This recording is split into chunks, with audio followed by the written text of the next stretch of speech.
Hello, everyone, and welcome to the very first episode of A Very Special Relationship, the podcast that is guaranteed to improve British-American foreign relations by at least 27%. I am Andrea Bridges-Smith over here in the States, and with me here is Matt Johnston over in jolly old England. Matt, how's it going over there? Yeah, well, I wouldn't say the sun's out, but it's not raining, so we'll take that. It's interesting because I'm in Texas, and it actually is raining and very cold, so it's your British Wow. weather has kind of come this way. Wow, how about that? We normally get the other way around, don't we? But there we go. So, Matt, I want to start off by talking about our country's leadership. So we've got President Joe Biden, the working man's Methuselah, and you've got your young, vivacious Prime Minister Rishi Sunak. But I Yeah, hear that he is not faring very well so far. Is that right? that's right. And one of the reasons, well, one of the many reasons you could say is the fact that Rishi himself didn't get elected by anybody. See, when we had the last general election in December 2019, Boris Johnson was the Prime Minister of the Conservative Party, and he won a huge majority. He obviously then got replaced in October 2020, last year. Seems like a long time ago, October last year, by Liz Truss, God, who doesn't lasted it? 48 days. And then obviously Rishi Sunak kind of got in, but nobody's elected Rishi. He actually got the job through the fact that nobody stood against him. That's it. God bless democracy, eh? Yes, it seems like on both sides of the pond, it is occasionally pretty easy to fail up. So congrats to both of our countries for having perfected Uh, that. Our own Joe Biden, he has not had a very easy time of things either. There was a poll that came out earlier this week that said only 37% of his own party members want him to run for re-election, which is not good. Apparently, Not good. remembering childhood memories from the Civil War is not the draw that it once was. Is there anybody likely coming through, as it were? So that's an interesting question. So the most obvious one is Kamala Harris because she's the vice president, but nobody really seems to like her for reasons that I'm not 100% sure of. Everybody just kind of looks at her and is like, Oh dear. There's Pete Buttigieg, who is the transportation secretary currently, and yeah, people don't seem too excited about him either. Really, the entire Democratic field, anybody that could take over, everybody's kind of like, there's not really anybody that's like, ooh, that person. Mm, So mm. until one shows up, Biden 2024, I guess. Well, you've got a couple of years. Well, no, you haven't. You've got next year, haven't you? Next year, is that when it's up and running again? I've got to Well, ask. I'm just going to ask. yeah, You've never had a female president, right? no, we have not. And by the looks of things, we're not due for one anytime soon. We elected a black president, half black, half white president, and that's really just as much change as we as a country have felt comfortable with so far. So no, you guys are ahead of us, although maybe some of the ladies that you have ended up with were not Oh your boy, yeah. favorites. No, no. That's another sort of issue, if you like, that all three prime ministers, female prime ministers, have been conservatives, partly not known for its inclusive nature, shall we say.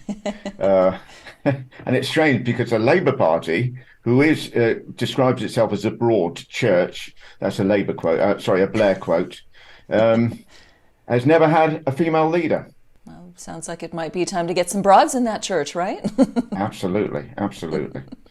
So your prime minister, he's got a real spring in his step, sharp contrast to old Joe over here. His skincare routine is tremendous. He's positively glowing. Do you think he'll run again for re-election, provided he lasts long enough to actually get to one? I think he wants to run again. I do, but I can't see him doing it. As I mentioned earlier, it's so many issues with the guy. I mean, the fact that we actually didn't have to run against anybody, and his manner as well. He comes across very patronizing. And this is going to be one of those things that for some reason affects voters, but it shouldn't. But he's very short. He's either 5'5" or 5'6" or something like that, which is just ridiculous. He's just like, look at the man's policies, for goodness sake. But there you go. It's like Tony Blair got elected, something like 20% of the women voted for Blair because of his hair. And you're sitting there thinking, this is pointless. These people should not get the vote. That's ridiculous. But I can't see Sunak lasting to the end of this term, if I'm being honest. Probably not to the end of this year. We've got elections coming up in May, local elections, no big thing. But they're going to use it as a bit of a barometer, I think, to see how he's doing. And I think it's going to be bad for the Conservatives. I mean, really, really bad. They're polling less than half of what the Labour Party are polling. Ooh, that's pretty bad. Yeah, they're heading for a bit of a wipeout. And if that's the case, then yes, the knives will be out for Sunak.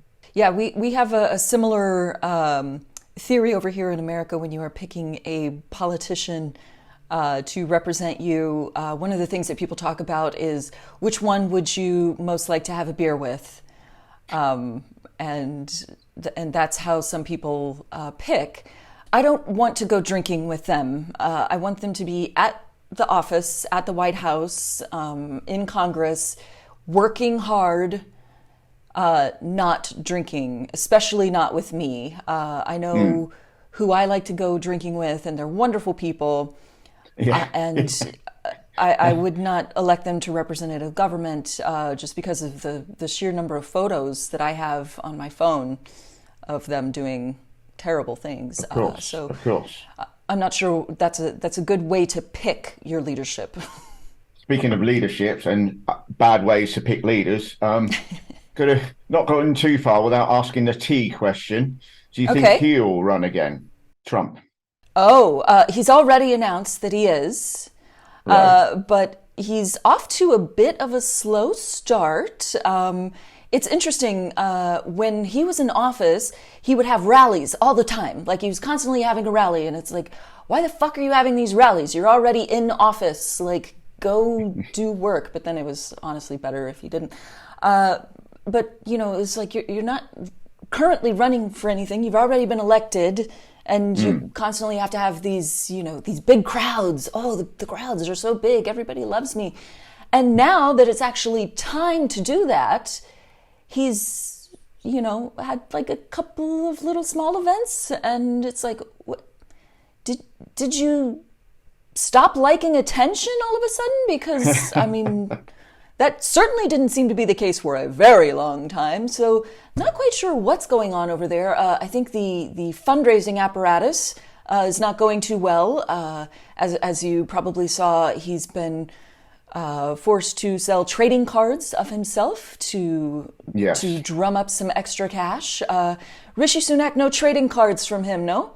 He kind of doesn't need it. His wife's one of the richest people on the planet. So, you know, she... Up until a few years ago, she was something called a non-dom. I don't know if you have that in the States as well. What is that? Oh, right, yeah. I just realised how that sounded. Basically, it's a non-domestic person, which means you don't pay tax in the UK. You actually have to apply to have non-dom status. It just sounds so bad now. To have non-domestic status. And then it means that you don't pay tax in the UK. So she was essentially living in a property that the taxpayer paid for, but wasn't paying tax. And people got a bit miffed by that. Yeah, he's worth something like 700. Sorry, not worth. He has something like 750 million pounds behind him. So first of all, that's incredibly convenient and career advice for anybody out there. If you are trying to make a lot of money, marrying a wealthy spouse is an excellent way to go about it. Just to recap, so we're not saying that Rishi Sunak's wife is, you know, someone who likes to get spanked a lot. That's not what non-dom is. Definitely not saying that. Okay, that side of things, I have no clue about. Possibly, but I do know as well, just for legal purposes, I have no evidence either way. Got it. We're not ruling it out. We're not saying it's happening. Okay, got it. But as far as I'm aware, who knows? All right. Got to keep the But lawyers yeah, happy. but yes, essentially she has shares. Her father basically owns the company. Is it Infosys? Oh, that's a big company. Yeah, That's a that's a big good one to company. own. Yeah. And he either owns it or owns a large portion of shares in it. And she, through being his daughter, has it's only like 1 or 2%, but it's worth billions basically. Um, so yeah, he's doing all Gotcha. right for himself. Okay, so he can skip the trading cards. Good for him. I'm excited he doesn't have to take up brain space wondering whether he should Photoshop his face onto an astronaut or a cowboy. That's good. Really frees him up. And just imagine the fun that Trump was having with those cards. It's just which one will I go for? And basically, he set himself up like the village people, hasn't he? Really, it's an We astronaut, all had a lot of alien. fun with those cards, to be honest. It was really a good time. That was one of my favorite weeks in American democracy, I have to say. I saw the video and it's very good. Your Phoenix Friday Phoenix. Thank you, thank Um, you. Huge fan of your show as well. had to get out of the way. There we go. While we're talking about Trump, can we talk quickly about Britain Trump, as he calls Yes, it? please, please, So let's. Boris Johnson, obviously, as you know, was over in the States a while ago. Yes. And I want to cover something fairly quickly, which a question came up on Twitter, and I was like, oh, scratching my head about it. And the question was, could Boris Johnson run for the president of the United States? Nope. And I'm sitting there going, No. oh, We do not have Matt, we are so tired. We do not have the energy for that. I will give you anything if you will take him back over there. okay. Just you don't have to elect him to anything. Just hold him over there. Maybe we can get you like a nice mint condition warship. We have a lot of those laying around. Oh, We have a Dwayne the Rock Johnson. It's a very nice addition to any nation. Happy to send those over to you if you just please hang on to Boris Johnson because I don't think we can take it. let me rephrase the question then. Okay. Could he technically run for president? I And I think even technically the answer is no because I think you have to be born here or born on a territory like you could be born on an Air Force base in another country, I think, because that's technically American territory.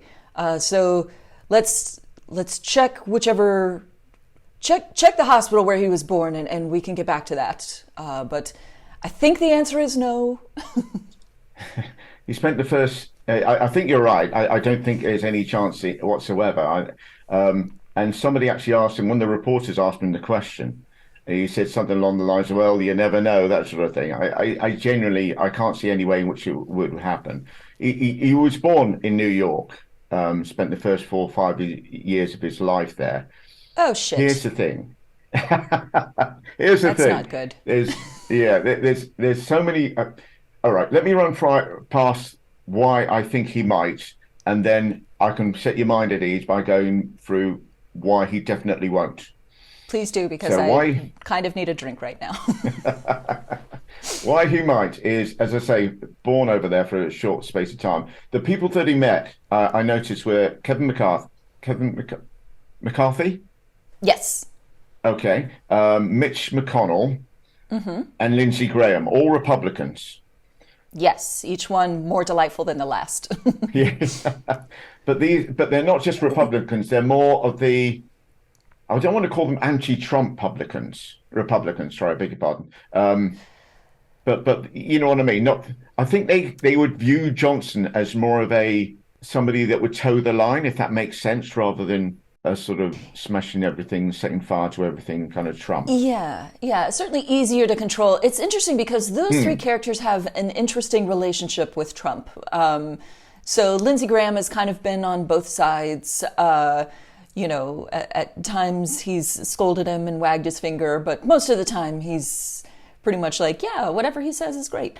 Then you have Mitch McConnell, who has said, this should not be allowed to happen, but I'm definitely going to let it, which is a really strong, firm backbone There on you go. that There guy. you go. appropriate for someone who looks a lot like a tortoise. And then Kevin McCarthy is, he's at a really interesting point, actually, because I think most of the Republican Party does secretly or not so secretly does not want Trump to be the nominee because it's starting to feel like his time has sort of passed, and we're looking at what comes next. Probably Ron DeSantis, which isn't that much better. So it'll be interesting to see McCarthy kind of try to play both sides, which he's been doing a lot of lately. So I don't know, maybe he's getting really good at it. Now the point where I set your mind at ease. Please, by God. saying why Trump, I'm doing it myself, why Johnson will definitely not run for the presidency. It's because he wants, it's not good for us, actually, not good news for the Brits. He's going to run for I'm pretty certain, as certain can be, that he's going to try and become the Conservative Party leader of the Conservative Party, and run for Prime Minister again.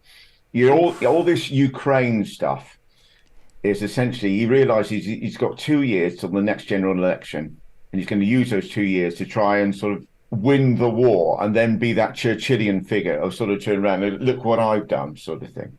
It's really rather twisted in a way, because there is some Ukraine has obviously the people over there are struggling really hard and stuff, and this bloke goes over there for a photo opportunity. Well, putting too fine a point on it, which is just a little bit odd. However, on an extra twist on that, there's something that occurred to me that I don't think has occurred to anybody else, which is how we elect our respective leaders. Because everybody goes out and from what I understand, on the American ballot paper, there's one for the president, one for your local senator, one for the various other positions, right? Mm-hmm. Well, in the UK, we don't do that. We don't elect the prime minister. We vote for our local member of parliament, and whoever gets the most members of parliament, whichever party is Conservative or Labour, they then elect a leader. Sorry, they elect a leader beforehand. We then sort of vote, and that's the way it's done. And I think Johnson's local area, basically, haven't seen him hardly at all in the last 2 years. There's only about 70,000 of them. And if you're a constituent in Johnson's area, I think it's Uxbridge and West Ruislip. If you're a constituent in Uxbridge and West Ruislip, you're actually going to think to yourself, I haven't seen this guy for forever. He's off gallivanting around the world. He's been to Davos. He's been to Ukraine. He's been to America, but he's not helping us, filling a couple of potholes here or something like that. So essentially, you're not going to vote for him. And I can see him losing his seat, which means he wouldn't be prime minister then. So a couple of things there. First of all, Uxbridge and West Ruislip is maybe the most British thing I've ever heard.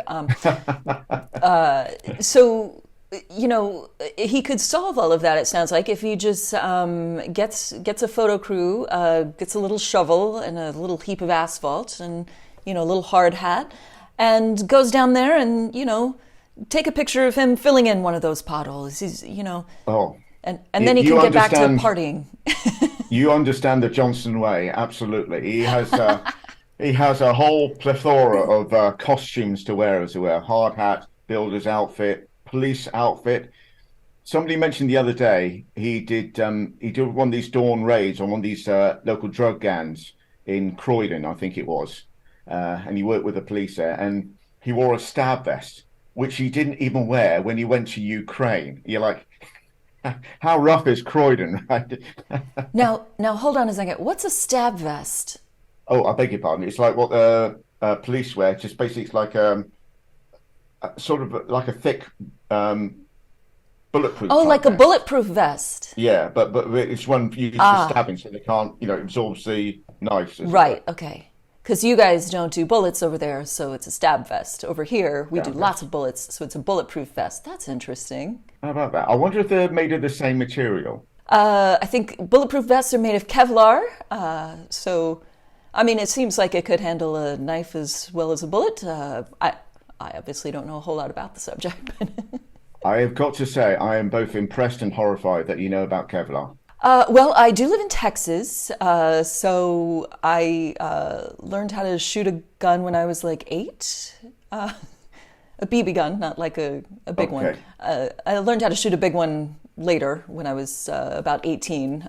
So, youth and guns just mix beautifully. We all know that. It's a great idea to just do that as young as possible. Yeah. There you So go. I do know Excellent how to stuff. operate a firearm if I need to. Glad to hear it. And I'm actually weirdly a very good shot. Wow. How did you find this out? If you're a weird shot, you have a range or something, you have a gun range. Yes, yes. So when I was 18, my dad took me to the gun range to teach me about gun safety in a very responsible way. And so we went to the gun range and we both shot at the targets. And I kept getting real close to the center. I actually was a little bit better shot even than my dad was that day, although he's probably better than me now. But he was kind of looking at me like, that's interesting. But when I was 8 years old, when I learned how to shoot with a BB gun, my grandfather would take cans and have me shoot them off the fence. And then I got really good at that. So he would turn them over on the side and have me shoot through the mouth of the can. And then I got really good at that. So if anyone wants to learn how to shoot firearms, the old empty can method is the way to do it. Obviously, over in Thank you. Britain, you probably couldn't even get bullets if you wanted to, which I think is good, actually. Yeah. Yeah, I don't know anybody. By the way, that has to be the most American story I've ever heard. So how about Of that? course. Yes, of course. I love the idea of setting the cans up on a fence. That's wonderful. Yeah, I don't know anybody that's got a gun. Yeah, it's just a strange sort of thing. It's not something we ever really consider, I suppose. We spoke about Sunak, and he's Yes. probably not going to run again. We spoke about Biden. Now, you guys, I know, have ridiculously long elections, don't you? As soon as one's over, you start talking about the next one. We do, and that's one thing that I really admire about Britain is how efficient your elections are. You decide to have one, and then you wrap the whole thing up pretty quickly. Isn't that right? It doesn't drag on for multiple years. We can do, except it does still feel like it drags on. The shortest, I Googled this the other day, the shortest we can actually run an election from it being called to having it is 25 days. Wow. Yeah. And the snap election that was called by Boris Johnson in December 2019, from him calling it at the start of November, it was called, I think, something like the 12th of December, 36 days, basically. 36 Wow. days that we had yeah. And Oh even then, God, people that are like, this is going on forever. So I can't even imagine what it must be like for Americans. that is a dream come true to have it over in a month or two. That would be so nice. No, so over here we have very long election cycles.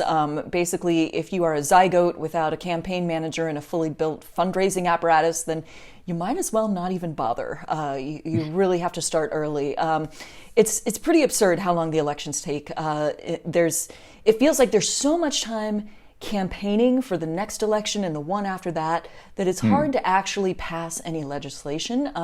And sometimes that can be a good thing, depending on who has been elected. And I'm referring specifically here to Marjorie Taylor Greene. And I'm wondering, do you have anyone like her in your government? Somebody that's just God. completely batshit insane? Yes, basically. Right.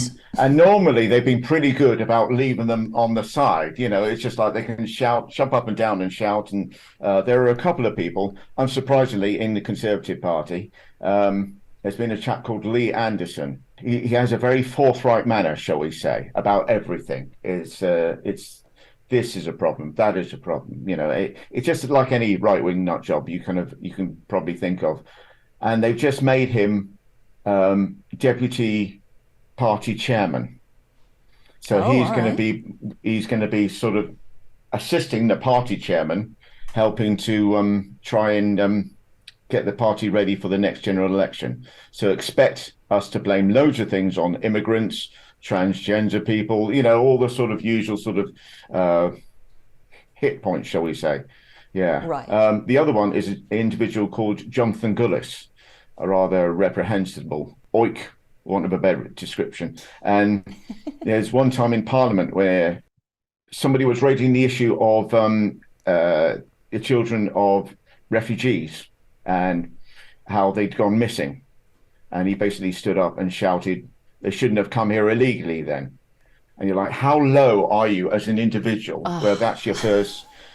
He actually also used to be a teacher, and you got to sit and you got to sit there and ask yourself, yeah, that's Can you bad, imagine? right? Yeah, really, really bad. I want to ask about Marjorie Taylor Greene Sure. because you had the State of the Union address last night. Oh, yes, yes, yes, we did. Um, And that was a wild ride. yeah, so she was shouting out. Now, is it a normal sort of thing? Are people allowed? Obviously, people are allowed to shout out, but is it a normal thing where you just respectfully keep quiet? Is that the idea? Yeah, so I think back in 2009, when Obama was president, someone shouted something out and it was a scandal. And we talked about it for a long time. Like, the longer we go on, the more appropriate that starts to get. And last night, there was obviously a lot of heckling, which I think Joe Biden, to his credit, handled pretty well. But there was one person who sort of, well, there were a few people actually who likened it to the Prime Minister's questions, which I don't know a lot about, except for that it tends to get a little spicy. So what's up with the Prime Minister's questions? We do the State of the Union once a year, but you do these, like, what is it, weekly? Yeah. Once every Wednesday for half an hour. As the name suggests, Prime Minister's questions. You get up and you're able to ask a Prime Minister a question. A lot of them are precepts, but the whole thing is a precursor, if you like, for the bit of a ding dong between the Prime Minister and the leader of the opposition. Who obviously wants to be prime minister. So you got these two people that would just basically stand up, and the prime minister, the leader of opposition will say something like, how come the prime minister, keeps saying that he's going to increase spending on health, but he hasn't managed to do that, or something like that. And then prime minister would get up and say, well, we did a lot better than the last Labour Party. It goes back and forth and nothing really gets resolved. It's more in the way of people on the outside to look in and kind of go, oh, okay, I like this guy. He seems to argue fairly well. Not so sure about this one. They should call it Prime Minister Avoids Questions, because I don't think he ever answered questions. In fact, the Speaker of the House, a chap called Lindsay Hoyle, did actually turn around one time to Boris Johnson and say, this is Prime Minister's questions, Mr. Johnson, Mr. Prime Minister. Can I ask you if you wouldn't mind answering some of them, or something along that lines, so that's essentially it. And what happens is you have your team behind you as well. So the Prime Minister will get up and say something, be quite boisterous, to say, at least we did a lot better than the last Labour Party. And everybody behind him will go, "Rrr," that sort of thing. And then the leader of the opposition, the chap called Sir Keir Starmer, worth remembering that name because he's more than likely going to be our next Prime Minister. Anyway, Sir Keir Starmer, he gets up and he says, well, how about that? You're still blaming us after 13 years of being in charge. And everybody goes, "Hey," behind him. So it all gets a bit silly and a bit like a playground, really. So it seems like that whole spectacle could be just as easily accomplished with like a, soccer hooligan fight. Yeah. Same thing, right? Yeah, absolutely. And there are times as well where the Prime Minister doesn't even turn up. And sometimes where the leader of the opposition doesn't turn up. To the Prime Minister's questions, the Prime Minister doesn't turn up. Yeah, I mean, it's not that often. Most of the time, the Prime Minister will be there because, again, this childish thing. They don't want to be seen as being weak. If you remember Liz Truss, well, you probably won't remember, but Liz Truss actually didn't turn up for one. And everybody was like, where is she? Where is she? How come she's not here to answer these questions? Probably 50% of them that she actually had available to her, right? Yes.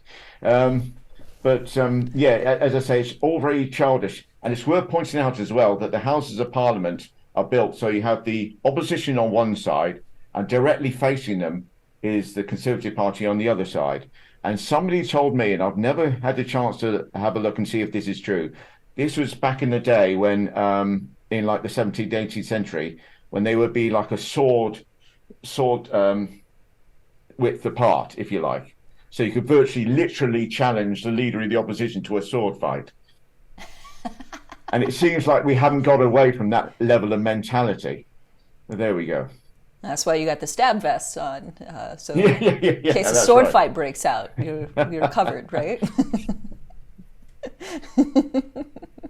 I really would love to see an entire House of Parliament just walking around with, scabbards just attached to their waist, ready to go. I think that would make things a lot more exciting. But that's the American in me. We do love violence with weapons. So.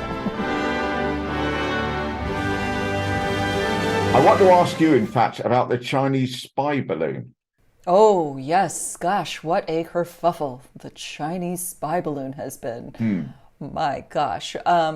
Yeah, so It seems like a little bit of an oxymoron, doesn't it? You're like, it's a balloon. How easy is it to sort of spot a balloon? But there we go. Well, here's what I don't understand. Everybody is all up in arms about this balloon floating over us, taking pictures. And it's like, have you guys heard of satellites? Yeah. Because there are like 50 of them pointed at your face right now. You are very well photographed. The traffic lights, we got little cameras at the traffic lights now. You're giving away data very freely every time you use social media, every time you do a little dance on TikTok. Apparently China scoops up something from you. I don't know what. It's not just dance moves, though. So the idea that this one Chinese balloon is gonna bring down our country, by God, we better get rid of it. And it's like, really? It just seems so, no pun intended, overblown. Yes. It does, as you mentioned as well, it's quite archaic, isn't it, really? It has a touch of the Doctor Strangelove about it. That somebody would just float a balloon and stick a camera on it, and then go, away you go, and hope that the weather takes it somewhere near America. Exactly. Seems like there's better ways to do that. Drones, perhaps, might be a lovely That would make option. more sense. I'm curious if the UK sent over something to float over our country, what might it be? Would it be a balloon? Would it be something else? What would you guys send over if you were going to spy on us? Oh, crikey. Probably Boris Johnson. No, take him back. We do not want him. That's a great question. I'm trying to think of what we use when we spy, because I imagine we do spy on the Russians. They certainly spy on us. Sure. I hope you're spying on the Russians, honestly.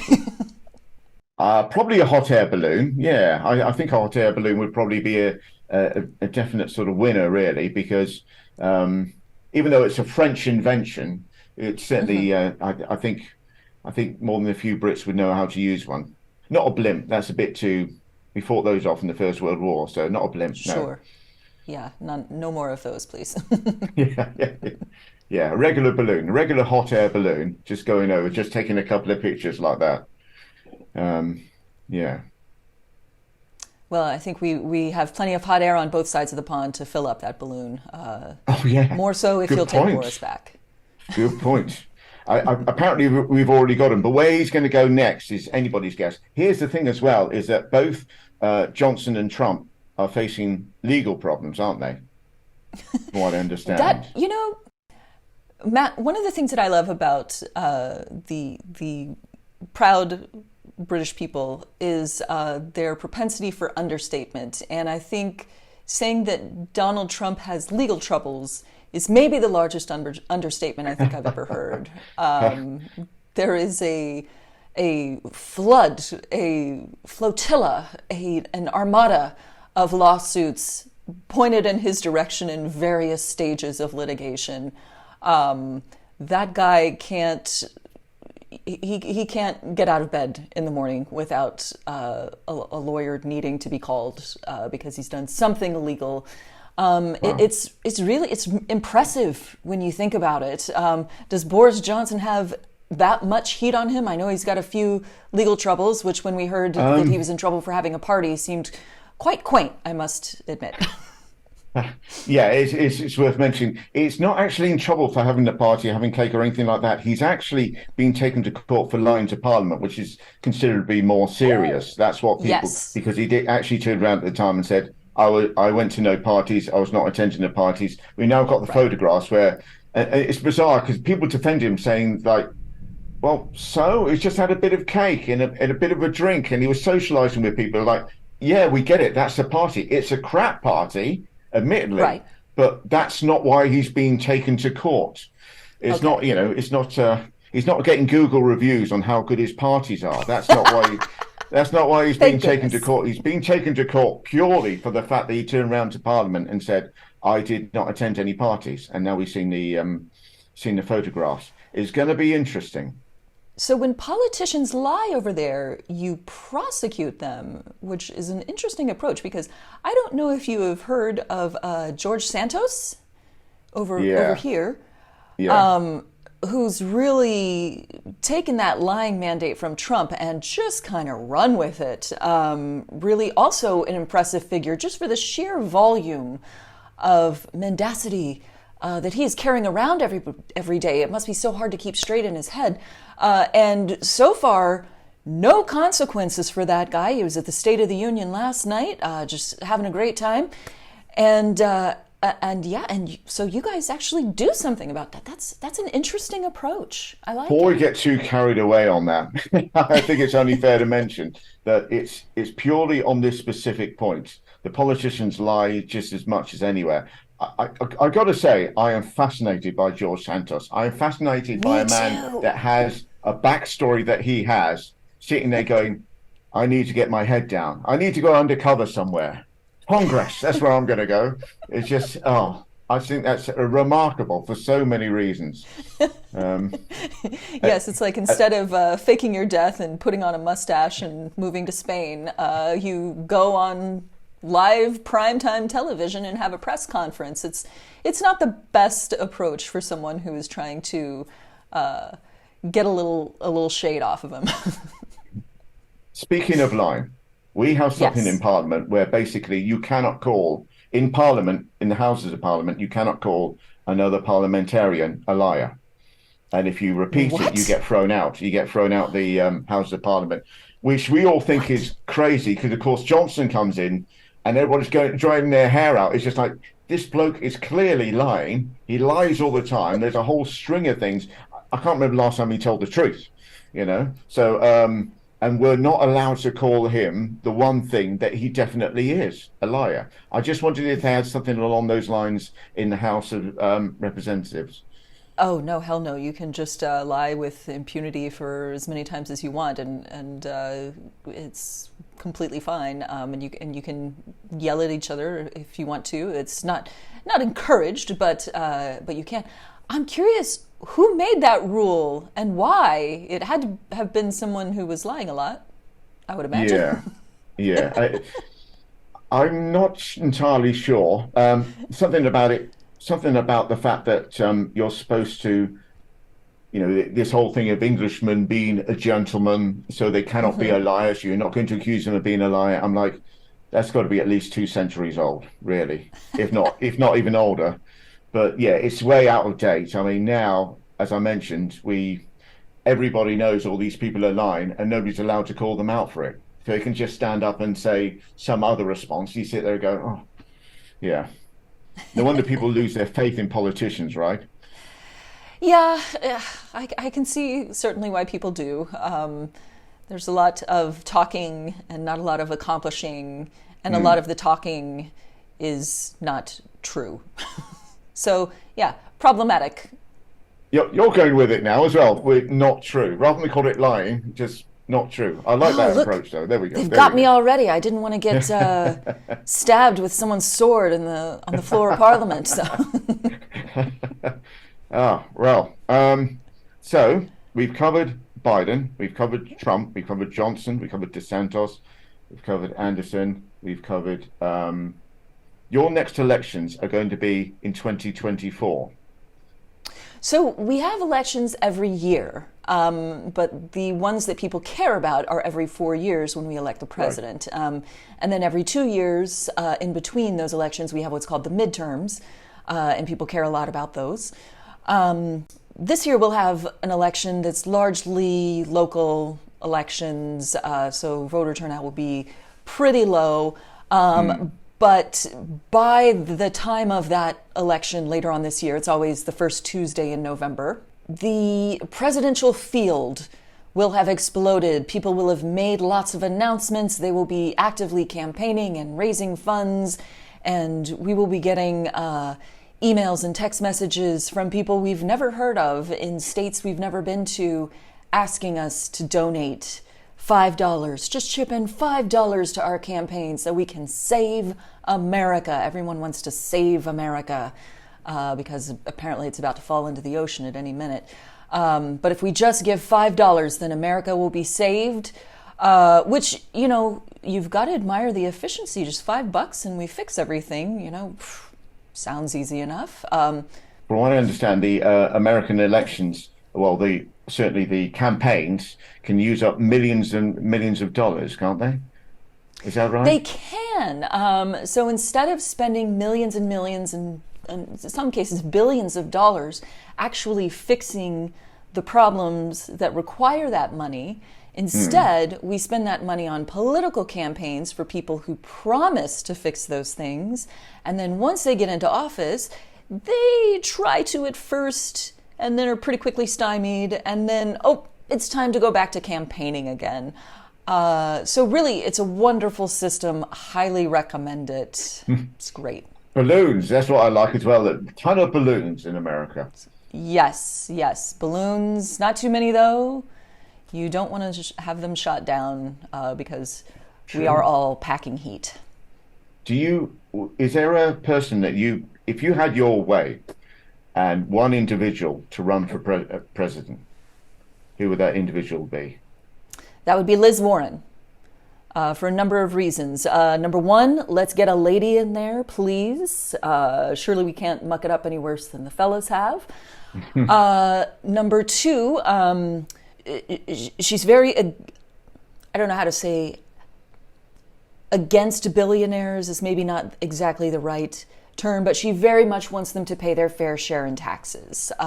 She wants wealthy people to pay more taxes so that the rest of us can reap the benefits. And she's a big proponent of, let's take care of that wealth disparity situation. And so I really like her. I like her politics.